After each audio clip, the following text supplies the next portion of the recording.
Firewatch by Campo Santo is a story-driven indie game that follows our main character, Henry. Looking to get away from everything, he takes a job as a firewatcher over the summer in the late 1980s. Throughout this summer, Henry will experience the making of a close relationship and a scary conspiracy which will haunt his time in his tower. Here I'll be discussing the most important features of the game, covering theories about the narrative, representation, and player types.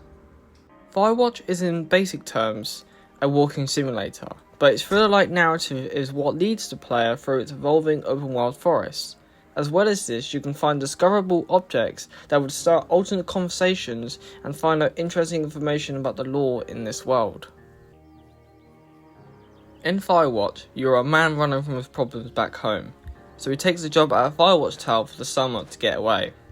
After about 3 days hiking, he finally makes it to his watchtower, then gets a call on the radio from a woman asking for him. Her name is Delilah, your supervisor. You quickly pick up on her character as she starts off with a blunt question. You're too tired to comment back, so you just play along anyway. This is the start of a very close relationship between Henry and Delilah, in which this one radio is your only point of contact between you both. For Henry, she's the only other person he can talk to. This leads to a forced connection which will lead them to make more of a personal relationship as you learn about each other throughout the story. Although, while the narrative is leading the player can dictate the interactions with the people around you by choosing their dialogue for almost all conversations throughout the story. This ranges from picking how to respond, either in a negative or positive manner, or just ignore entirely, which all have their own consequences between you, the story, and the other characters. These conversations allow you to fully immerse yourself into the world and brings a personal touch to your interactions. As for the overarching story itself, a good way to describe the structure of the story is looking at redefining narrative events, examining television narrative structure, with 6 plot points. Disturbance being the first issue with the teenage girls and the fireworks. Obstacle, the first issue leading to a messy situation. Complication, while trying to fix current issues, they find out that they are being spied on. Confrontation, being the characters finding the origin to where the people harassing them had been staying, but finds more documents that horrify the characters and leads to more worrying questions. Crisis is the new growing dangerous fire coming from where they had been and now possibly being framed to have caused it.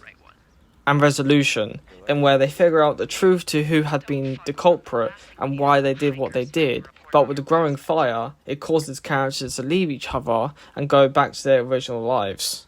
Despite this model made for TV shows and movies, it could still fit with the interactive movie type game genre that this game could fit into, arguably.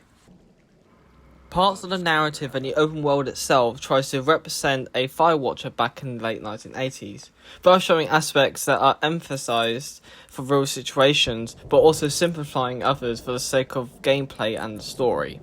You have the isolation, where you have your one and only radio to contact one person locally. You can't just reach out like you can nowadays to anyone anywhere.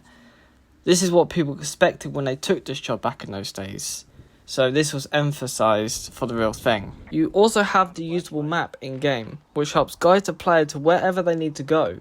This was simplified and emphasized for its real-life counterpart. There was no on-screen min-map or waypoint lines, just a map you can toggle on and off. This means you had to frequently equip the map to get your bearings and know which way to go. But other details, like showing you exactly where you are on the map, and in some parts of the story, if you didn't pick up naturally from the dialogue, it would circle your objective location on the map. This was simplified for the sake of making it easier to navigate for the player. All of this was done as you wouldn't just be taken to your next location easily. There was no fast travel or anything to speed up your journey, so you had to walk the whole way like you would naturally would in a job like this. This game has an appeal to certain groups of people. Let's start off with Richard Bartle's Hearts, Clubs, Diamonds, Spades, Player Who Suit Muds as a guide. In this model, Richard Bartle identified 4 categories for players to fit into: killers, socializers, explorers, and achievers. If we really wanted to use this when looking at Firewatch, I would say explorers and a little bit of achiever would fit best. But this model was made purely for his old multiplayer game, MUDs, with each type of player too vague in their descriptions, possibly out of date by today's standards. To fix this, we should look at a more up-to-date model from Quantic Foundry, Motivational Play. This model provides more categories with detailed descriptions of what each specialised in. With this, I can identify achievement, completion, and immersion story as good descriptions for who Firewatch would appeal to. Firewatch is near enough a one-off experience with not much replayability.